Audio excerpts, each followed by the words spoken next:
Hello friends, हम last video में sarcomere तक पढ़ चुके हैं जिसमें हमने जेड लाइन एम लाइन यहाँ तक सब पढ़ लिया है। अब हम इस वीडियो में स्टार्ट करेंगे प्रोटीन कितने तरह के होते हैं एक मसल सेल में। जैसे कि types of protein in a muscle cell कितने तरह के होते हैं, दो तरह के। पहला होता है कॉन्ट्रैक्टाइल प्रोटीन, दूसरा होता है रेगुलेटरी प्रोटीन। नाम से लग रहा होगा इस कॉन्ट्रैक्टाइल प्रोटीन के कि ये कॉन्ट्रैक्ट करता होगा, पर ये कॉन्ट्रैक्ट नहीं करता। हमारी बॉडी में कोई भी ऐसा प्रोटीन नहीं है जो कि कॉन्ट्रैक्ट करता हो। पर कुछ प्रोटीन ऐसे होते हैं जिनकी वजह से मसल सेल का साइज छोटा हो जाता है। ऐसे प्रोटीन जिनकी वजह से मसल सेल का साइज छोटा हो जाए उन्हें हम बोलते हैं कॉन्ट्रैक्टाइल प्रोटीन। अच्छा, इसका एग्जाम्पल है एक्टिन एंड मायोसिन। ये खुद तो कॉन्ट्रैक्ट नहीं होंगे पर इनकी वजह से मसल सेल ज़रूर कॉन्ट्रैक्ट हो जाएंगे। अब जो सेकंड है वो है रेगुलेटरी प्रोटीन। इसमें क्या होता है कि ये डिसाइड करते हैं कि कॉन्ट्रैक्शन होगी या रिलैक्सेशन होगी। रेगुलेटरी प्रोटीन का एग्जाम्पल है ट्रोपोनिन एंड ट्रोपोमायोसिन। अब हम देखते हैं सबसे पहले मीरोमाइसिन का स्ट्रक्चर। जो मीरोमाइसिन होता है वो बहुत छोटे छोटे मिलकर बड़ा सा एक मायोसिन बन जाएगा। जो ये आपको सामने पिक्चर दिख रही है ये एक मीरोमाइसिन की इमेज है। एक मीरोमाइसिन में ये दो स्ट्रक्चर प्रेजेंट होते हैं। इसे जैसे स्नेक जैसे दिख रहे हैं ना, ऐसे होते हैं ये दो होते हैं ये, पर एक मीरोमाइसिन है। अब हम इसके पार्ट्स देख लेते हैं। तो ये जो सबसे ऊपर वाला जो पार्ट है इसका हेड हो गया, फिर उससे नीचे वाला इसका क्रॉस आर्म है, देन उसके बाद ये जो लंबी सी है इसकी टेल है। ये जो आपका क्रॉस आर्म है इसे हम नेक भी बोलते हैं। अब जो हेड और नेक है इन दोनों को मिला करके हैवी मीरोमायोसिन भी बोलते हैं, और जो टेल वाला है उसे हम लाइट मीरोमायोसिन भी बोलते हैं। अब इसका जो हेड है उसमें एटीपी को बाइंड करने के लिए एक साइट होती है जिसे हम बोलते हैं एटीपी बाइंडिंग साइट। अब हम देखते हैं स्ट्रक्चर ऑफ थिक फिलामेंट। इसमें क्या है कि छोटे छोटे मीरोमायोसिन, ये जो मीरोमायोसिन है इससे मिल करके एक बड़ा सा मायोसिन बन रहा है। इसमें क्या है कि एक मायोसिन मतलब 300 मीरोमायोसिन, ये इतने मीरोमायोसिन से मिलकर के बना हुआ है। ये देखो इनकी ना टेल है, टेल से इनके हेड तो बाहर बाहर को निकले हुए पर इनकी टेल आपस में जुड़ जाती है। टेल जुड़ती है पर हेड बाहर बाहर को निकल जाते हैं। ये होता है आपका एक मायोसिन का स्ट्रक्चर। अब हम अगला देख लेते हैं स्ट्रक्चर ऑफ थिन फिलामेंट। ये जो अभी हमने थिक फिलामेंट पढ़ा ये एक ही प्रोटीन से मिलके बना हुआ है, क्योंकि ये ऑलरेडी इतना मोटा है कि इसे किसी की हेल्प नहीं चाहिए होती। पर ये जो थिक फिलामेंट है ये बहुत सारे प्रोटीन से मिलके बना हुआ है क्योंकि बहुत पतला है। तो ये जो हमारा थिन फिलामेंट है ये 3 प्रोटीन से मिलके बना हुआ है। एक तो कॉन्ट्रैक्टाइल होता है और 2 रेगुलेटरी प्रोटीन से मिलके बना हुआ है आपका थिन फिलामेंट। इसके पास कॉन्ट्रैक्टाइल में होता है एक्टिन प्रोटीन, और जो 2 रेगुलेटरी होते हैं एक तो होता है उसमें से ट्रोपोनिन और दूसरा होता है ट्रोपोमायोसिन। जो थिक फिलामेंट है वो सिर्फ और सिर्फ एक ही प्रोटीन से मिलके बना हुआ है मायोसिन, पर जो थिन है वो 3 प्रोटीन से मिलके बना हुआ है। ये जो आपको इसमें ग्रीन कलर के सर्कल्स दिख रहे हैं इसे हम बोलते हैं एफ एक्टिन, मतलब फिलामेंटस एक्टिन। आप यही अगर एक सिंगल सर्कल होगा, जैसे कि ये तो पूरी एक चेन है, अगर हम इसे एक सिंगल में लेंगे तो इसे हम बोलेंगे ग्लोब्यूलर एक्टिन, मतलब फिर हम इसे बोलेंगे जी एक्टिन। अब हमने उसी जी एक्टिन को जोड़ जोड़ के एफ एक्टिन बना दिया तो ये पूरी एक लॉन्ग चेन बन गई। देखो ये जो आपकी 2 चेन्स बन गई एफ एक्टिन की, इसके ऊपर फिर हमारी एक रोप लाइक स्ट्रक्चर है ब्राउन कलर का, ये इसके ऊपर लिपटा हुआ रहता है ट्रोपोमायोसिन। यानी अब हमने यहाँ 2 प्रोटीन तो देख लिए, एक तो हमारा ये एफ एक्टिन हो गया और दूसरा जो इसके ऊपर लिपटा हुआ है ब्राउन कलर का वो आपका ट्रोपोमायोसिन। अब ये जो आपका एफ एक्टिन है ये 2 चेन्स में बना हुआ है, तो आपका ट्रोपोमायोसिन भी 2 चेन में ही बना हुआ होगा। तो ये आप यहाँ पे ये 2 चेन्स है इसमें ट्रोपोमायोसिन में। अब आपको इस ट्रोपोमायोसिन के ऊपर ये 3 छोटे छोटे से गोले गोल से स्ट्रक्चर दिख रहे होंगे, इसे बोलते हैं ट्रोपोनिन। ये जो होते हैं ये सिर्फ और सिर्फ ट्रोपोमायोसिन से ही अटैच रहते हैं। अब हमने इसमें 3 प्रोटीन देखे, पहला F actin, then tropomyosin, then troponin. अब हम इनके फंक्शंस देखेंगे। अब देखो, आपको पता है कि थिन फिलामेंट के पास ही थिक फिलामेंट भी होता है, जैसे कि आपको इस इमेज में दिख रहा है, दोनों आसपास ही होते हैं, जैसे कि आपने सार्कोमियर वाले स्ट्रक्चर में भी एक बार मैंने आपको बताया था। अब इस थिक फिलामेंट में आप देख रहे हो कि यहाँ पे मायोसिन के मॉलिक्यूल्स भी हैं। तो मायोसिन है वो हमेशा ही एक्टिन के साथ बाइंड होना चाहता है। बाइंड होने के लिए मायोसिन को एनर्जी की भी ज़रूरत पड़ेगी। तो मायोसिन को एनर्जी मिलेगी कहाँ से? जो मायोसिन का जो हेड होता है वहाँ पे एटीपीएस बाइंडिंग साइट होती है, तो यहाँ से ये एक्टिन को पकड़ने की कोशिश करता है।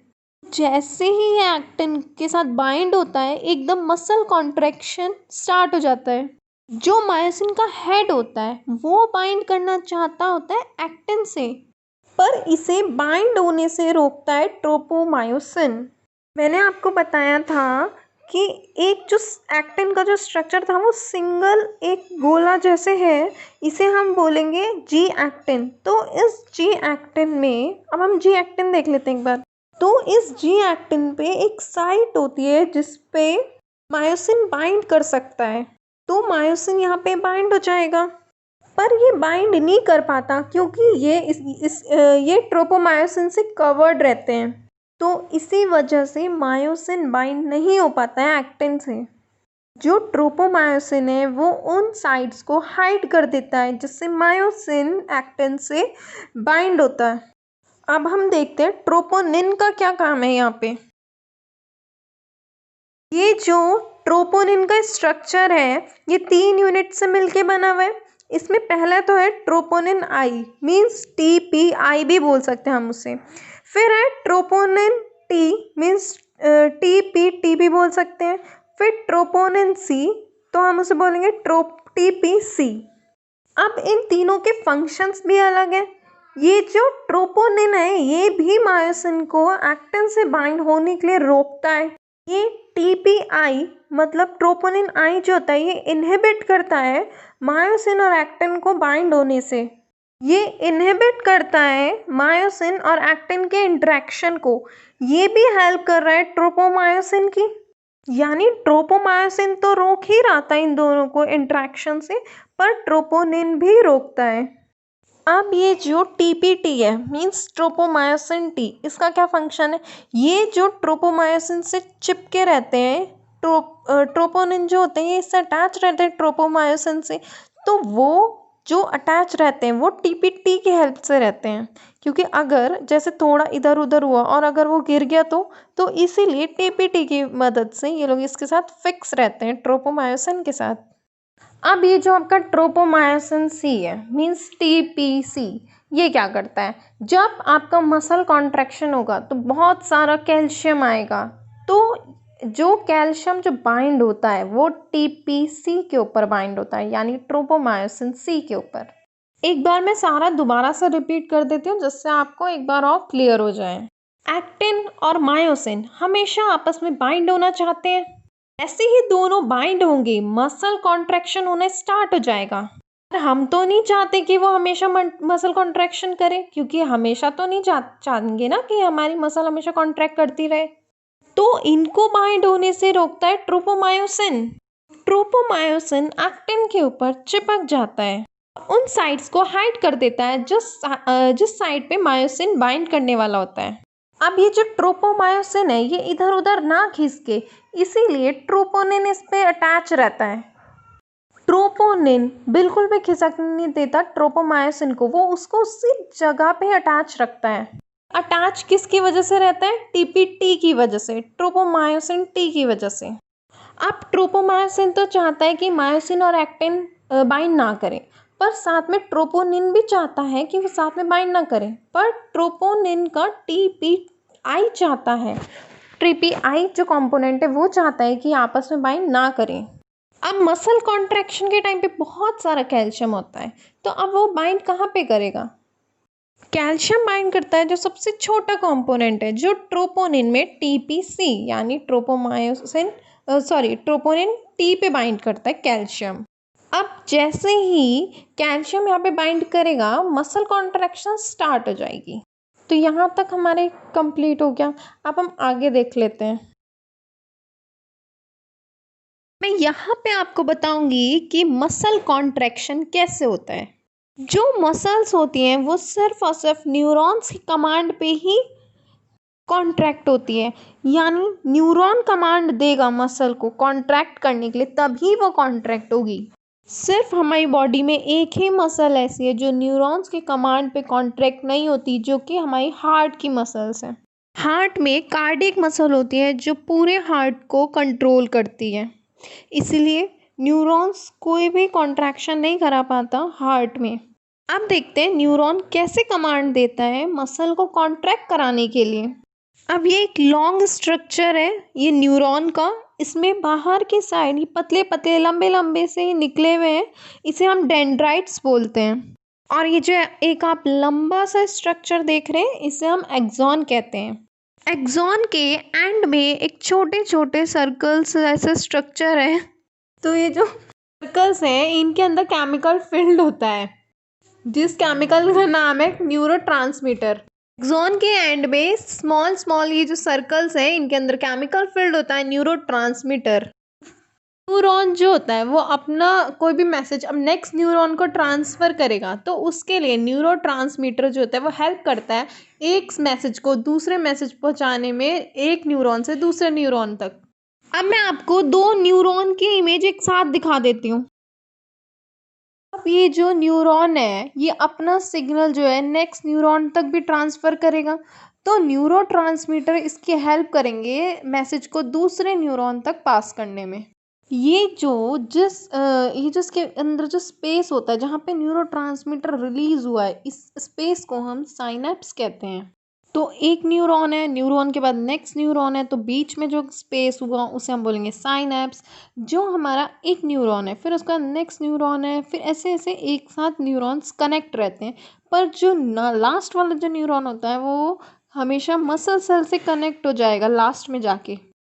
अब देखो क्या होता है, हमें लिखना है जैसे कि, तो हमारा जो न्यूरॉन है वो नेक्स्ट न्यूरॉन को सिग्नल देगा, फिर वो नेक्स्ट न्यूरॉन उससे नेक्स्ट न्यूरॉन को उससे नेक्स्ट न्यूरॉन को, ऐसे ऐसे करते करते लास्ट में मसल तक सिग्नल जाएगा, जिस वजह से हम लिख पाएंगे। यानी लास्ट में जाके मसल को न्यूरॉन मिलता है जिस वजह से हम लिख पाते हैं। देखो न्यूरॉन और न्यूरॉन के बीच का स्पेस साइनेप्स, पर लास्ट में जाके वो जुड़ेगा मसल से, यानी जो लास्ट वाला जो न्यूरॉन और मसल के बीच का स्पेस होगा उसे भी हम साइनेप्स बोलेंगे। अब हम इसे न्यूरोमस्कुलर जंक्शन भी बोलते हैं, वो इसलिए बोलते हैं न्यूरो मीन्स न्यूरॉन से कनेक्ट है, देन मस्कुलर मीन्स मसल्स, और फिर उसके बीच में जो वो साइनेप्स आ गया, इस वजह से यहाँ पे जंक्शन हो रहा है, इसलिए हम बोलते हैं इसे न्यूरोमस्कुलर जंक्शन। अब हम मसल का स्ट्रक्चर देख लेते हैं।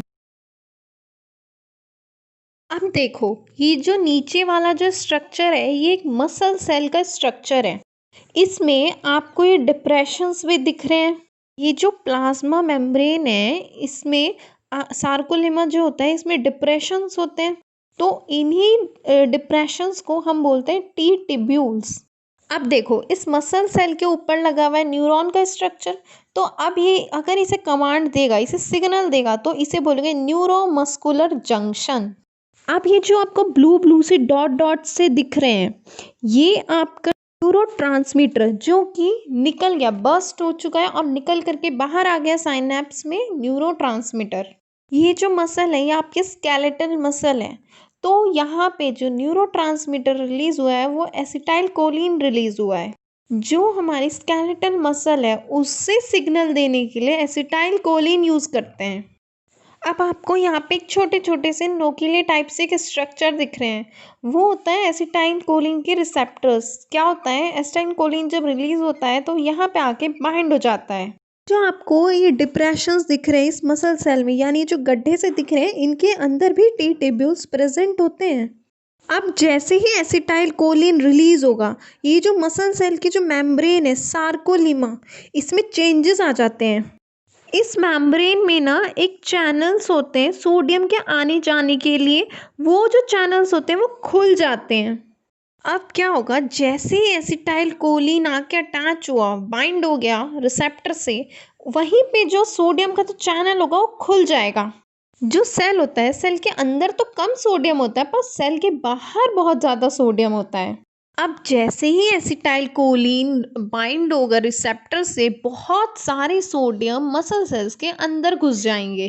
अब बहुत सारा सोडियम मसल सेल्स के अंदर आ गया, तो इसी को आने के प्रोसेस को हम बोलेंगे डीपोलराइजेशन। यानी सोडियम बहुत सारा अंदर आ गया, उसे बोलेंगे डीपोलराइजेशन। तो यानी सेल अब हो गया हमारा डीपोलराइज्ड। अब यहाँ पे मैंने लिखा था कि मोटर यूनिट क्या होते हैं? ये जो मोटर न्यूरॉन है, ये जो एक न्यूरॉन है जो कि इसे सिग्नल दे रहा है मसल सेल को, उससे मिला करके, यानी इस न्यूरॉन को और मसल सेल को मिला के हम बोलेंगे मोटर यूनिट। एक चीज़ और, जो न्यूरोमस्कुलर जंक्शन है उसे ही हम मोटर एंड प्लेट भी बोलते हैं। अब जो ये आपका जो मसल सेल है, इस मसल सेल में टी ट्यूब्यूल्स भी हैं, तो और यहाँ पे रिसेप्टर्स भी हैं। क्या होता है, ये जो आपका एसिटाइल कोलिन है ये आके बाइंड हो जाता है अपने रिसेप्टर्स पे, तो इन रिसेप्टर्स के जस्ट नीचे आपका एंडोप्लाज्मिक रेटिकुलम भी प्रेजेंट होता है। तो इसी हम एंडोप्लाज्मिक रेटिकुलम को सार्कोप्लाज्मिक रेटिकुलम भी बोल सकते हैं, क्योंकि ये इस वक्त सार्कोलिमा में है। तो क्या होता है, यहाँ पे बहुत सारा कैल्शियम रिलीज हो जाता है। जब ये अटैच होगा तो बहुत सारा कैल्शियम रिलीज हो जाता है इस एंडोप्लाज्मिक रेटिकुलम से, यानी सार्कोप्लाज्मिक रेटिकुलम से बहुत सारा कैल्शियम रिलीज हो जाएगा। अब ये रिलीज होगा कब कैल्शियम? जब सोडियम ने एंट्री की, तो उसके इफेक्ट से कैल्शियम रिलीज होगा। अब ये जो कैल्शियम होता है यही मसल कॉन्ट्रैक्शन में बहुत बड़ा रोल प्ले करता है। अब आपको मैंने पहले वीडियो में भी बताया था कि एक मायोफाइब्रिल जैसा स्ट्रक्चर होता है, इसमें एक लंबी लंबी सी बंडल्स टाइप एक स्ट्रक्चर है मायोफाइब्रिल्स, इसमें मसल्स के स्ट्रक्चर में। इन मायोफाइब्रिल में स्ट्रक्चर होता है आपका सार्कोमियर, वो एक जैसे लाइन्स ऐसे से डिवाइड हो जाएगा और उसे हम बोलेंगे सार्कोमियर। तो ये जो आपका कैल्शियम होता है ये एंटर करेगा सार्कोमियर के अंदर। जैसे ही कैल्शियम इसके अंदर एंटर हो गया, अब तो क्या होगा, मायोफाइब्रिल में कॉन्ट्रैक्शन शुरू हो जाएगा। क्या होगा, मायोफाइब्रिल जैसे कॉन्ट्रैक्ट होगा तो पूरा मसल सेल कॉन्ट्रैक्ट होगा। अब मैं आपको एक बार बता देती हूँ कि स्लाइडिंग फिलामेंट थ्योरी ये क्या है। अभी तक हमने देखा था कि ट्रोपोनिन और ट्रोपोमायोसिन, इन दोनों की मायोसिन और एक्टिन को बाइंड होने से रोक रहा था। अब हम देखेंगे बाइंड होते कैसे हैं। अब हम देखो, यहाँ पे आपके मायोसिन का स्ट्रक्चर है जिसका ऊपर वाला पार्ट है हेड, यहाँ पे एक होती है एम लाइन। अब देखो यहाँ से आ रहा है एक्टिन, पर एक्टिन और मायोसिन तो हमेशा जुड़ना चाहते हैं, बाइंड होना चाहते हैं ना। अब जब तक एक्टिन और मायोसिन जुड़ेंगे नहीं तब तक मसल तो कॉन्ट्रैक्ट होगी ही नहीं। अब ये जुड़ेंगे कैसे? एक्टिन के ऊपर एक रोप लाइक स्ट्रक्चर था ट्रोपोमायोसिन, जो इन दोनों को बाइंड होने से रोक रहा था। इस ट्रोपोमायोसिन को हम एक्टिन से अटैच करके रखता है ट्रोपोनिन। अब देखो सोडियम रिलीज हो गया, फिर क्या हुआ, उसके बाद डीपोलराइजेशन हो गया, फिर कैल्शियम भी रिलीज हो गया। अब देखते हैं आगे क्या होगा।